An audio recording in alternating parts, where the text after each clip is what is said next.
Il y a quelques dizaines d'années, ici en Israël, il y avait la demi-finale du match de football entre la Grèce et Israël. Et en effet, Israël a gagné 1-0. Alors, Rav Shalom Shvadron, pour ceux qui le connaissent, le Maguide de Jérusalem. Alors, Rav Shvadron était dans un taxi à Jérusalem et il y avait un bouchon. Il demande au chauffeur, qu'est-ce qui se passe? Le chauffeur lui dit, comment tu ne sais pas, Kvod Rav? On a gagné contre la Grèce 1-0. Le Rav lui dit, non, je crois que tu t'es trompé. Israël a perdu contre la Grèce 2-0. Le chauffeur lui dit, Kvod Rav, en matière de Torah, donnez-moi un cours, je suis prêt à écouter. Mais en matière de football, je peux moi vous donner des cours, je sais de quoi je parle. On a gagné 1-0 contre la Grèce. Le Rav Shadon lui dit, je vais t'expliquer quelle est ma kavana. Il est vrai qu'on a gagné le match 1-0, c'est vrai. La victoire de la Grèce contre nous, eh bien, c'est précisément de nous faire participer à ces matchs de football. On peut faire du football ou du basket ou un autre sport pour sa santé, pour se défouler, en effet. Mais lorsque ça devient une finalité de la vie, un but essentiel dans notre vie, et la preuve, n'est-ce pas, c'est que les grands footballeurs, eh bien, c'est leur vie. S'ils ont gagné le match, ils sont contents pendant des semaines et des mois. S'ils l'ont raté, s'ils l'ont échoué, eh bien, ils sont brisés, déprimés pendant des semaines. C'est vraiment leur survie, leur motivation de vivre. On en fait une idolâtrie. Là, il y a un problème. C'est la Gemara dit, lorsqu'on voit un Chacham de Chachmei Israël, un grand érudit en Torah, on doit faire une bracha, Shechalak Mechochmato Lireav. On dit, on remercie Hachem, qu'il a partagé de sa Chochma à ceux qui le craignent. Et lorsqu'on voit un grand scientifique, un grand homme scientifique, parmi les Goïm, et bien on fait la bracha, Shenatan Mechochmato Le Basar Vadam. Hachem a donné une partie de sa sagesse, sa science aux êtres humains. Et la question est posée, si un Ben Israël, un juif, c'est un grand scientifique, est-ce qu'on ferait pour lui cette bracha ou pas? Alors pour la Torah, n'est-ce pas, on dit Chalak me chokhmato lireav. Pour la science, pour un non-juif, eh bien on dira Shenatan me chokhmato le basavadam. Alors quelqu'un qui est Ben Israël, est-ce qu'on ferait cette bracha ou pas lorsque c'est un grand scientifique? La réponse par les poskim est non. Pourquoi? Parce que bon, si la science, en effet, est vraie, elle est reconnue, il y a 7 grandes sciences qui sont reconnues par la Torah, et on dit Chochma Bagoim Ta'amin. En effet, ces sciences sont vraies, sont prouvées, elles sont précises, c'est vrai. Mais cependant, pour nous, ça ferait faire une finalité de notre vie de cette science, c'est dommage. C'est vrai, c'est prouvé, c'est la science d'Hachem. Le Gaon Vilna dit ces sciences-là peuvent nous aider à comprendre la Torah. Mais la finalité de notre vie, c'est plutôt la Torah et les mitzvot. Lorsque on va faire de cette science-là une finalité, un but, eh bien, on a dérapé. Et c'est pourquoi il n'y a pas lieu de faire de bracha pour un juif qui est un grand scientifique. Alors, pas aussi pour le sport. Le sport, eh bien, en effet, c'est excellent pour se défouler, pour être en bonne santé. Mais lorsqu'on en fait une finalité de la vie, là, il y a un problème. Lorsque l'Empire grec nous a influencés à participer aux matchs de football, à l'Eurovision, aux Jeux Olympiques, là, il y a un problème. Pas la preuve, l'Eurovision, je crois que c'était une trentaine d'années, on avait gagné 2 fois, 2 années consécutives. Je me rappelle la première fois, le lendemain de cette victoire. Alors, l'Eurovision s'est passé le soir du Seder. L'aile à Seder. Imaginez-vous un peu. Je me rappelle, à la synagogue, mon père est rabbin de synagogue, quelqu'un vient et nous raconte avant la tfila, oui, j'ai enregistré le chant, n'est-ce pas, d'Israël, avant de commencer le Seder, et après j'ai fait le Seder. Imaginez un peu. Alors imaginez aussi, n'est-ce pas, des Israéliens qui quittent Israël pour passer le soir du Seder en Europe, pour participer à l'Eurovision. C'est la preuve qu'on a dérapé. Qu'on en a fait, n'est-ce pas, une idolâtrie, un but en soi. C'est plus important que notre Géoula réelle. On a remplacé la Géoula de Pessah par en effet cette Géoula imaginaire de l'Eurovision, par cette victoire imaginaire, que ce soit l'Eurovision, Jeux Olympiques ou le match de foot.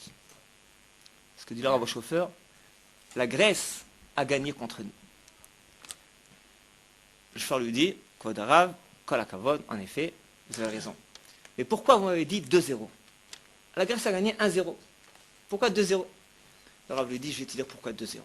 Il y a 2 victoires de la Grèce contre nous. Première victoire, de nous faire participer à la finale de football. Seconde victoire, de nous laisser gagner contre la Grèce 1-0. C'est dit le Midrash. Si tu quittes la yeshiva pour faire du business, lorsque ça ne marche pas, eh bien c'est la plus grande réussite que tu vas avoir. Parce que Hachem, il t'aime, il veut te renvoyer encore une fois au Beth Midrash. Je ne dis pas qu'on ne peut jamais travailler, mais dans certains cas, l'échec, c'est la réussite. Et la réussite, c'est l'échec. Dans notre système de valeurs, il faut bien comprendre que l'échec et la réussite, c'est une notion très relative, très aléatoire. Ça dépend de quoi? Ça dépend de ton système de valeurs. Quand tu dis à quelqu'un, tu proposes à quelqu'un, viens on fait telle chose, et tu dis j'ai pas le temps. Ça veut dire quoi? Je n'ai pas le temps. Avoir le temps ou pas, le temps il est là. Ça veut dire quoi? Tu l'as ou tu l'as pas. J'ai pas le temps, ça veut dire que ce que tu me proposes, c'est moins important que ce que j'ai à faire. J'ai quelque chose qui est prioritaire par rapport à ce que tu me proposes, qui est secondaire. Quand je te propose un cours de Torah, ou alors un match ou un film, eh bien chacun prend sa décision, et donc il n'a pas le temps pour le cours de Torah, ou il n'a pas le temps pour le match ou pour le film, eh bien tu as ici déclaré quel est ton système de valeurs, quelles sont tes priorités. Dans la vie de tous les jours, sans le déclarer, eh bien notre action, notre parole est en train de déclarer, de montrer quel est notre système de valeurs, qu'est-ce qui est pour nous prioritaire, qu'est-ce qui est pour nous secondaire. Si on participe à l'Eurovision sur le compte du Leila Seder, alors même si en temps normal on ferait le Leila Seder, mais on a déclaré que l'Eurovision c'est plus important que le soir du Seder. C'est pourquoi l'échec ou la victoire, c'est pas ce que nous on entend comme échec ou alors comme réussite. Ça dépend de ton système de valeurs. Alors dit le Midrash, des fois tu entreprends une affaire, un travail, ça n'a pas marché. Tu es déprimé parce que tu as échoué dans ton affaire. C'est pas sûr que tu as raison. Peut-être que cet échec-là est une réussite. Par exemple, même sans parler en termes de Torah, tu vas entamer un travail, mais qui va te demander de voyager dans le monde entier la majorité de l'année. En fin de compte, tu n'as pas été engagé, on t'a pas pris. La personne, elle est déprimée. Pourquoi tu es déprimé? Peut-être c'est une grande réussite. Au contraire, Hachem t'a sauvé la vie. Parce que ça va être sur le compte de ta femme, de tes enfants, sur le compte de ta santé. Ça peut être dangereux pour toi, etc.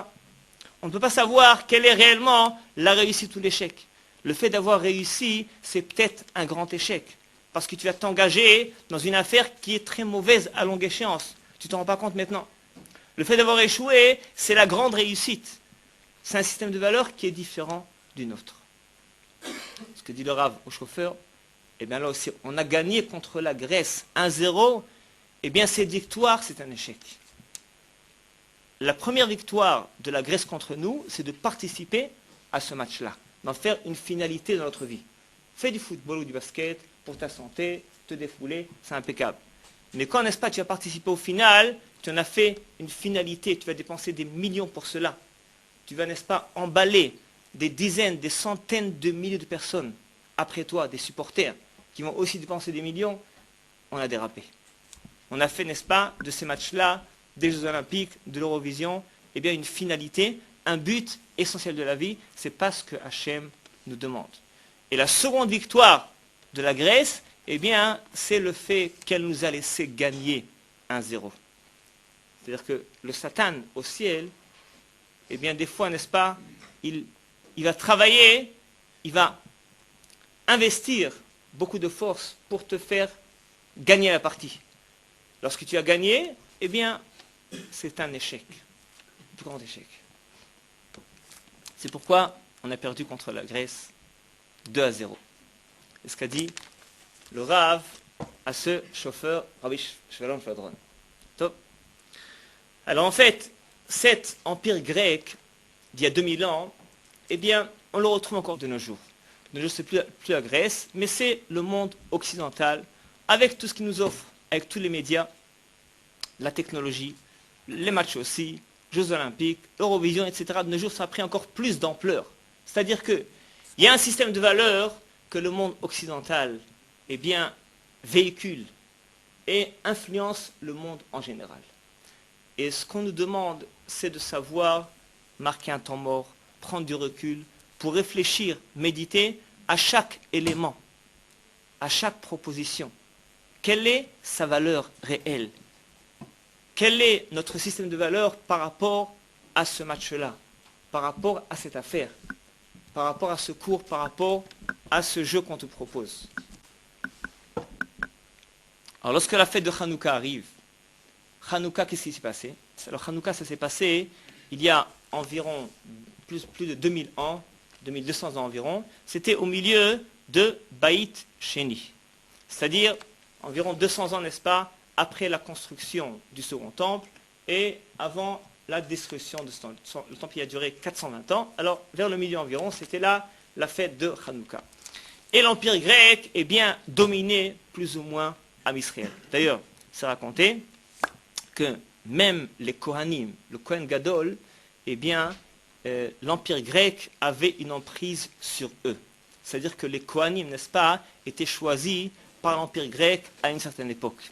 Et c'est pourquoi d'ailleurs que les Kohanim, eh bien, ont changé de Kohen Gadol chaque année. Pourquoi? Parce qu'on sait que le Kohen Gadol, il rentrait une fois dans l'année dans le Kodesh Kodashim, Yom Kippourim, pendant quelques instants. Et s'il avait une mauvaise pensée, par hasard, ne serait-ce qu'une seconde, eh bien, il était mort foudroyé. D'ailleurs, on l'attache avec une corde pour le tirer éventuellement, puisque personne ne pouvait rentrer dans ce Kodesh à Kodashim. C'est pourquoi les Kohanim qui n'étaient pas à la hauteur, qui allaient acheter avec de l'argent chez l'Empire grec la Kihuna Gdola, eh bien, mouraient chaque année. Et chacun était sûr et certain de pouvoir maîtriser sa pensée pendant quelques instants, ils n'y arrivaient pas. Auparavant, Shimon HaTzadik, qui était lui Kohen Gadol pendant quelques dizaines d'années, eh bien, en effet, il a tenu bon pendant des dizaines d'années. Mais ensuite, lorsque l'Empire grec a pris le dessus, les Kohanim mouraient chaque année. Il y en a eu, n'est-ce pas, en effet, des centaines pendant le Baït Sheni. Et l'Empire grec, donc, avait l'emprise même sur le Beth Amikdash. Et qu'est-ce qui s'est passé? Ils ont influencé, assimilé à Israël par leur science et par leur philosophie. Il faut savoir et se rappeler que la Grèce de l'époque, c'était la puissance mondiale numéro 1. Pourquoi? Parce que c'est eux, n'est-ce pas, qui avaient à l'époque fait les plus grandes découvertes scientifiques et aussi les plus grands philosophes leur appartenaient, comme Socrate, Platon, Aristote et encore d'autres.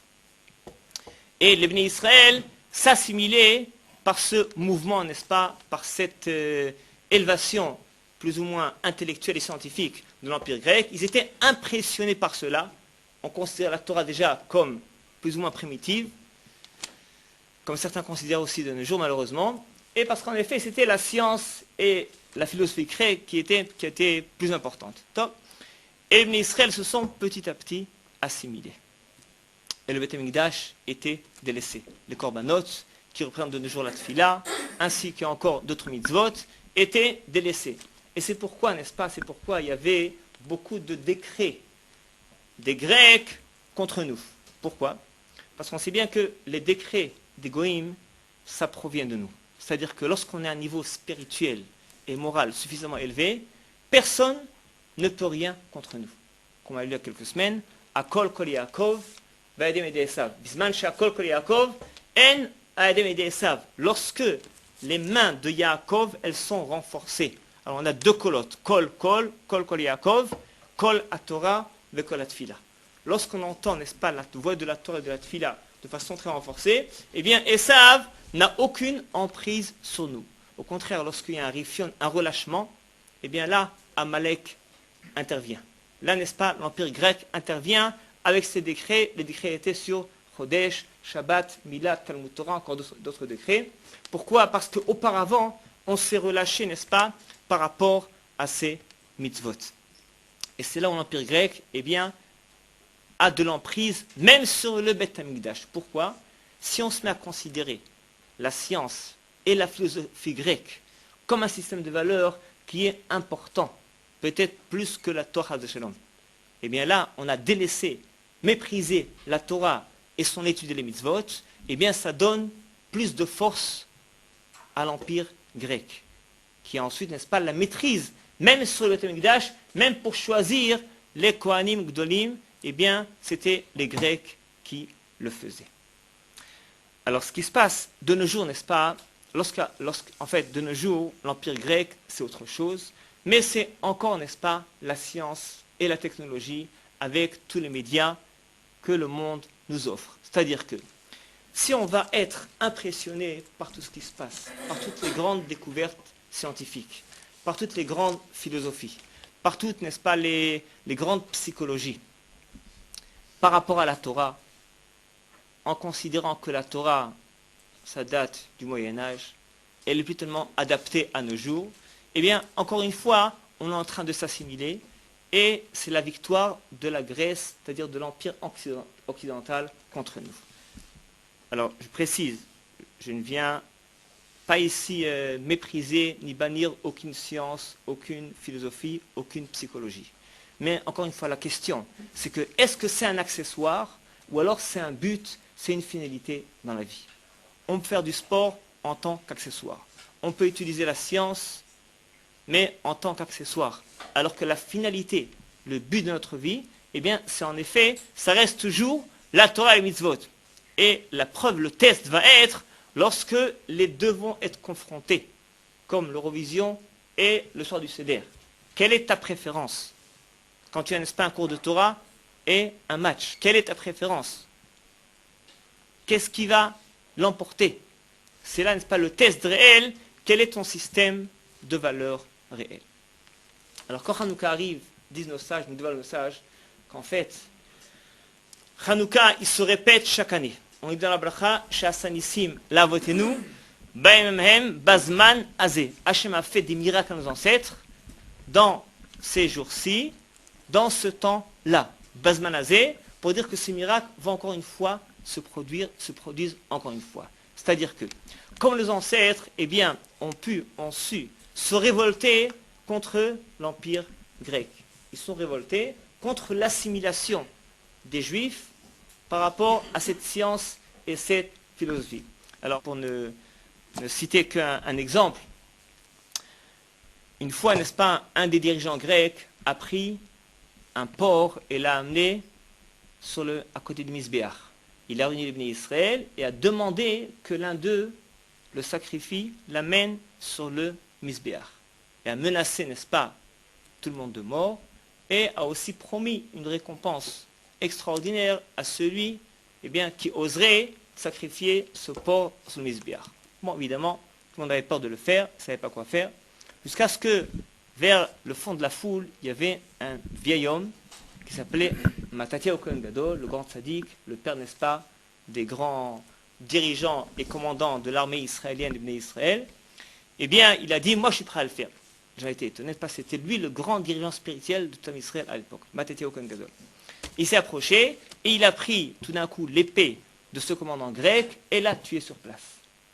Et a ensuite organisé la révolte contre les Grecs. À partir de cela, il leur a dit que tout cela arrive parce qu'en effet on s'assimile à l'empire grec et on n'est pas dérangé par le fait que les sacrifices ont été déjà annulés depuis des mois, etc. Il leur a fait vraiment une dracha, une Serat Moussa extraordinaire, et depuis ils se sont révoltés contre l'empire grec. D'ailleurs, c'est raconté qu'il y avait des miracles extraordinaires qu'on ne peut pas imaginer. Ils étaient, n'est-ce pas, quelques dizaines de personnes contre des millions. Il y avait des miracles qui étaient bien plus grands que le miracle de la fiole. Bon, ça s'est passé à l'époque.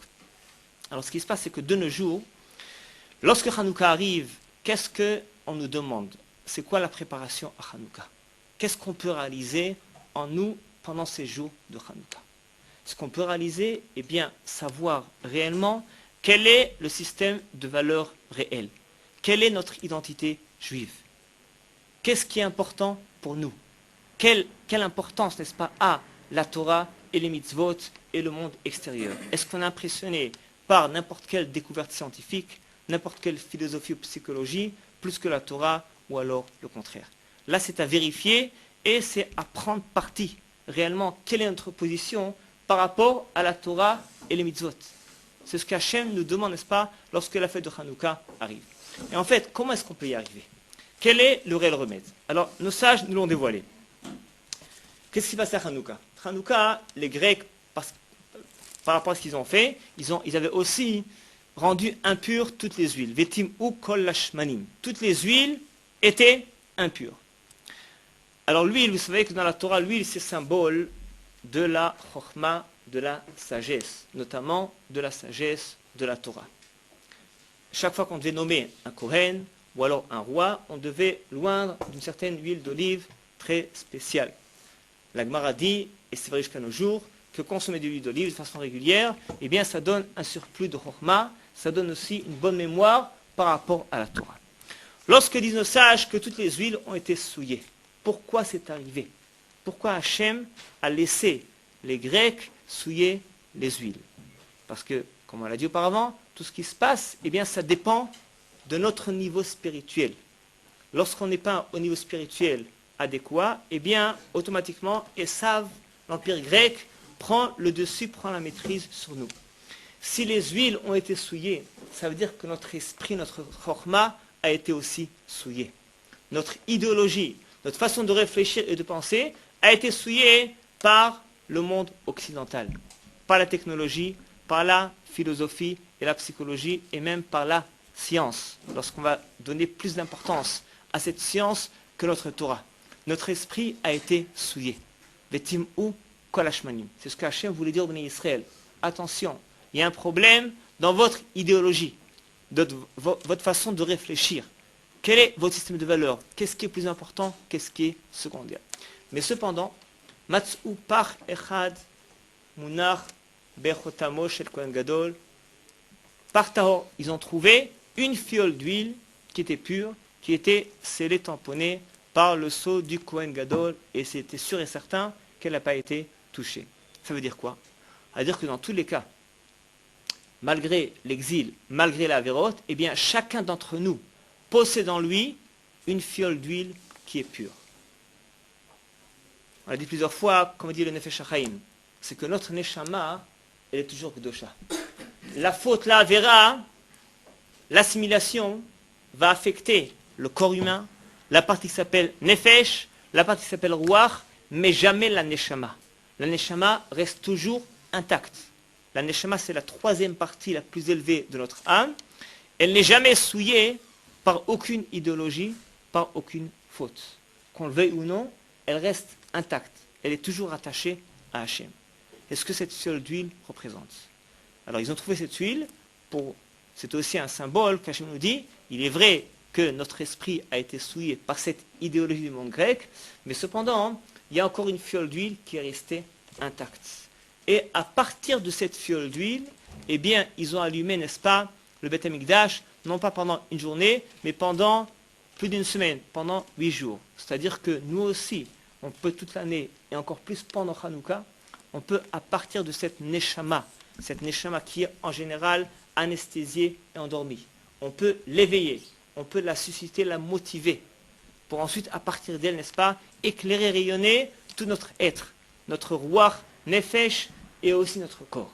C'est-à-dire qu'en fait, la neshama, elle est spirituelle, elle provient d'un monde céleste et divin. En général, elle est anesthésiée. Et c'est pourquoi, n'est-ce pas, c'est-à-dire que pourquoi l'anesthésier? Parce que lorsqu'on est à la merci du monde, de la technologie, lorsqu'on est assimilé, lorsqu'on fait des avérotes, ces avérotes, eh bien, vont affecter notre nefesh et ruach. Automatiquement, nos forces instinctives vont prendre le dessus, et la neshama est anesthésiée et endormie. On peut la réveiller, la susciter. Comment la réveiller? Par toutes les mitzvot, par la tfila, par la Torah. Cependant, quand Hanouka arrive, Hanouka, ce sont des jours très spéciaux. Des jours dans lesquels on peut servir Hachem, les malaminateva de l'Estatemet. On peut se surpasser, se maîtriser de façon surnaturelle. Hachem produit des miracles. Pas les miracles qu'il y avait dans le temps, mais on a d'autres miracles. Quels sont les miracles? Eh bien, qu'on peut se surpasser dans l'étude de la Torah, dans la tfila, dans l'accomplissement des mitzvot. C'est-à-dire que, bien souvent, on a des capacités, mais qui sont anesthésiées. La preuve, un jour de Kippour, on peut pendant 24 heures se surpasser. On arrive à réaliser le maximum de notre personnalité. ce qu'on n'arriverait pas à réaliser en temps normal. Pourquoi? Parce que c'est Kippour. Donc tu vois la preuve que tu peux le faire. Il suffit d'être motivé par une journée, par une raison qui s'appelle Yom Kippourim. En général, on peut aussi le faire. Alors Hanouka, ce sont aussi 8 jours très spéciaux dans lesquels on peut, n'est-ce pas, se surpasser pour éveiller cette neshama qui est endormie. Et l'anesthésie, il faut la réveiller, qu'elle prenne le dessus, qu'elle rayonne. C'est la fiole d'huile qui peut, n'est-ce pas, brûler pendant une semaine entière. Elle peut brûler 8 fois plus, et elle aura encore brûlé encore plus si c'était nécessaire. Il faut bien comprendre ça, c'est qu'il fallait 8 jours pour amener de l'huile pure. Pourquoi? Parce qu'il leur fallait une semaine de se purifier. Quand on touche un mort, il faut une semaine de purification. Et ensuite, une journée pour presser l'huile d'olive et l'amener. Au total, 8 jours. C'est pourquoi le miracle a duré 8 jours. S'il fallait 2 semaines pour l'huile d'olive, le miracle aurait continué 2 semaines. C'est-à-dire, Hachem te fait les miracles selon la nécessité, ce qui est nécessaire. Alors toi aussi, lorsque tu vas t'investir dans la Torah et la Tfila pendant ces jours de Hanouka, Hachem va te donner les forces selon ta volonté, ta motivation, selon, n'est-ce pas, la volonté de vouloir élever, réveiller ta neshama qui est endormie, lorsque tu décides qu'elle prenne le dessus. Et au contraire, que les forces corporelles et physiques vont être non pas brisées, refoulées, mais vont être dirigées par les forces de la neshama, de l'âme qui, elle, est spirituelle et divine. Cela, on peut le réaliser à Hanouka. Encore quelques remazim importants nous avons à Hanouka. La Gemara dit, Masret Shabbat Sousin Alacha, Ptilot ou Shmanim, she'en madlikin b'hem Shabbat, madlikin b'hem b'Hanouka. C'est-à-dire que Shabbat, il nous faut certaines mèches et certaines huiles qui soient de très bonne qualité pour que la flamme brûle bien. Alors que pour Hanouka, c'est pas la peine. Hanouka, tu prends même des huiles et des mèches qui ne sont pas de bonne qualité, c'est permis aussi. C'est mieux évidemment de prendre une huile et une mèche de bonne qualité, c'est Hidur Mitzvah, mais ce n'est pas impératif. Bon, il y a plusieurs raisons d'après la halakha. Al-Derech, à Remez, disent les commentateurs dans le Sfat Emet, alors, Ptilot de Shmanim, les mèches et les huiles, c'est l'être humain.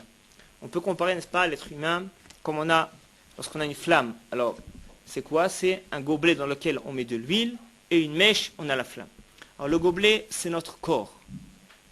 L'huile, c'est la partie de l'âme qui s'appelle Nefesh. La ptila, c'est Ruach, et la flamme, c'est Neshama. Alors même, n'est-ce pas, ces Ptilot Ushmanim, ces âmes qui sont loin de la Torah, lorsque notre Nefesh et Ruach est affecté par la Averot, lorsqu'on est loin de la Torah, et on ne peut pas se rapprocher d'Hachem et de la Torah le Shabbat. Il y a des gens qui ne font pas le Shabbat, qui n'arrivent pas à s'élever spirituellement le Shabbat. Même quand on le fait, ce n'est pas toujours évident de s'élever spirituellement à un niveau gigantesque comme on peut le faire le Shabbat. Ce n'est pas toujours évident, il faut être au niveau.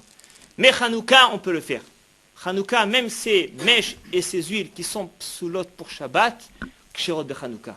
Hanouka, disent les commentateurs, c'est plus facile de se rapprocher d'Hachem, bien plus que Shabbat. Même quelqu'un qui est loin de la Torah, qui est plein d'Averot, il peut se rapprocher d'Hachem le jour de Hanouka. Il y avait une fois dans Israël ce qu'on appelle un Moser. Un Moser, c'est un dénonceur. C'était un juif qui allait dénoncer ses collègues juifs auprès du palais de justice. Et évidemment, n'est-ce pas, pour des mensonges ou des vérités, il dénonçait constamment. C'était un grand rachat. Alors bon, c'était tellement grave et tellement insupportable qu'ils sont allés raconter ça à la communauté, au Maharam Milublin. Et lorsqu'ils lui ont présenté le nom de cette personne-là, bon, il avait une vision plus ou moins prophétique. Il leur a dit, je ne sais pas ce que vous me racontez, je constate que son âme, elle rayonne dans les mondes célestes. Il s'est avéré ensuite que, à cet instant où ils ont présenté le nom de ce rachat au Maharam, eh bien cet homme-là allumait Nerot Hanouka. Donc même quelqu'un loin de la Torah, un dénonceur, c'est une des plus grandes richoutes qu'il y a. Lorsqu'il va allumer Nerot Hanouka, eh bien son âme va rayonner dans les mondes célestes. Pourquoi? Parce qu'on peut réaliser Hanouka même bien plus qu'un jour de Shabbat normal. Hanouka, c'est on l'allume bas, moins que dit Fahim a priori. C'est écrit que Loyarda Shrina le mata masat Fahim. La Shrina est toujours plus élevée que dit Fahim. À Hanouka, la Shrina, elle descend plus bas que dit Fahim. On allume très bas la Hanouka, c'est-à-dire que la Shrina, elle vient Même si tu es très très bas, tu es exilé, ton âme est endormie, la Shrina, elle vient t'élever, elle vient élever ton âme. La Shrina, elle se baisse. On allume Hanouka le soir, quand il fait nuit. Même si tu es dans les ténèbres, dans l'obscurité, des fois on est dérangé, perturbé par une avéra qu'on n'arrive pas à s'en débarrasser, par une mauvaise habitude qui nous dévore. On veut s'en débarrasser, on n'arrive pas. On prend la décision 5 fois, 50 fois, 200 fois, ça ne marche pas. Ça ne marche pas. À Hanouka, c'est une occasion unique de réaliser cela, de sortir de l'obscurité, des ténèbres dans laquelle on se trouve. Parce que la Shrina, elle se baisse plus bas que dit Fahim, elle vient t'élever. Même une âme qui est loin de la Torah, qui est pas soul pour Shabbat, elle est kshera le jour de Hanouka. Hanouka, on l'allume a priori du côté gauche, en face de la mezouza. Au ciel de la Charemez, le côté gauche, c'est symbole, n'est-ce pas, des forces de la rigueur, Adin, tout ce qui est rigueur, tout ce qui est difficile, n'est-ce pas, à gérer. C'est-à-dire que Hanouka, même ce qui est difficile à gérer, même ce qui est très difficile, problématique, eh bien, on peut le gérer, on peut le résoudre pendant Hanouka. Parce que les miracles se produisent de façon cachée, évidemment, de façon dissimulée.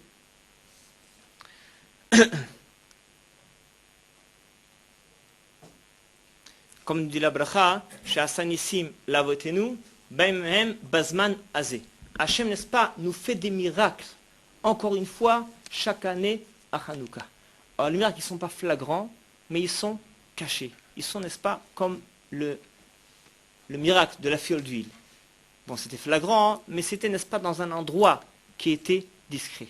Par aussi, on peut réaliser en nous des miracles extraordinaires de métamorphose pendant ces journées-là de Hanouka.